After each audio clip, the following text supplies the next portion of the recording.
How to fix Instagram white screen in less than 1 minute. Hello guys, so to fix the problem is very easy, just keep watching until the end. So the first thing you have to do is there is three ways. The first way is go to Play Store and make sure to update your Instagram.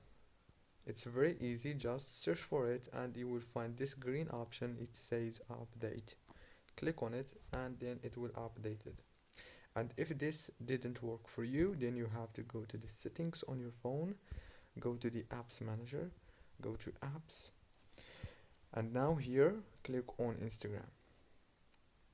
Now on this page, all what you have to do is go to the power usage details, make sure this option is enabled, and here click on force stop. Then go back, click on force stop again right here, and this time go to the storage and click on clear data and clear cache, and then restart your phone or turn it off and turn it on again. And that's it guys, don't forget to like and subscribe.